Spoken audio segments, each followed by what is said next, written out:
Good. I'm here with Jason from NetApp, and your big thing is getting people into the cloud. Well, it is. I mean, we're, the largest independent storage provider in the world. We have hundreds of customers we've helped move to the cloud with their IT workloads and IT data over the last 5-6 years. We've developed strategies and products around how to make that easy for them to do that. We're showing in the AWS booth, we're showing in the Telstra booth, both of whom we work with. We've taken our crown jewels, our data management operating system called ONTAP, which is the #1 operating system for storage in the world, and we've built a version of that you can buy in AWS Marketplace. It's called ONTAP Cloud. You can put that on top of AWS block storage and get all the goodness of an ONTAP volume. And we've got customers that can spin up a volume of ONTAP in the cloud in a matter of a few minutes. They can snapshot content that they have on premise into that cloud instance and then use AWS for EC2 for various workloads. They can snap that content back to them, so we think of it as a simple solution to a complex problem. It allows them to keep control and governance and security over their data.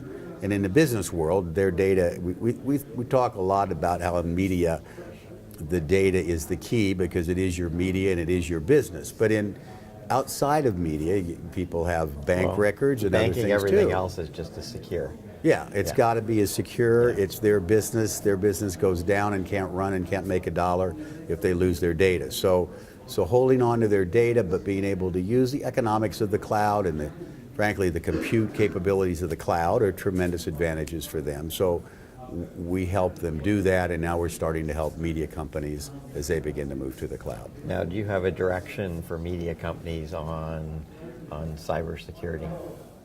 Well, we have a lot of features around cybersecurity, but we're the storage vendor, and at the storage layer, you could make your storage as secure as possible.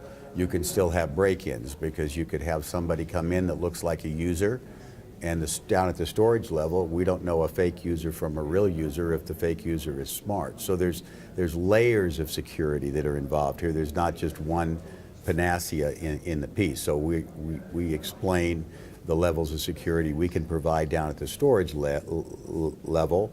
We can encrypt data, we can encrypt it at rest, we can encrypt it in motion, and those are the things that we're typically doing today. But again, if you look like a user in the system and you look like a guy that ought to be able to get the data out, then you're going to be able to pull that data out of that file system. Well, it's typically inside jobs anyway. Yeah, so these other layers, we work a lot with Splunk.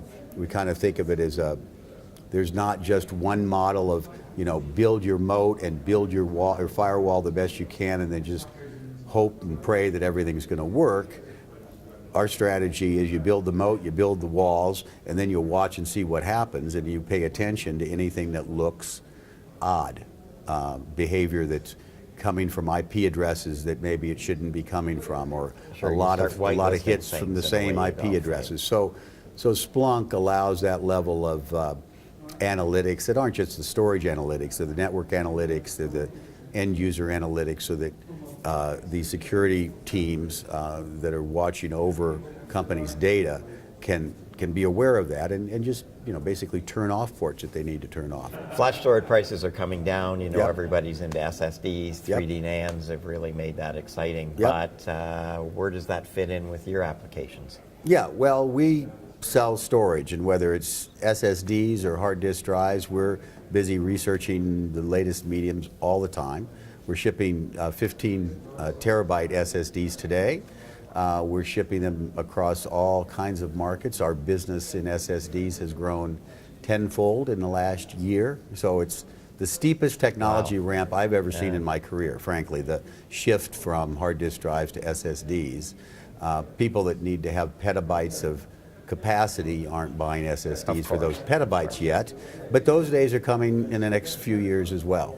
Certainly for transcode, render operations, high file count operations, metadata operations, people are employing flash today with great facility.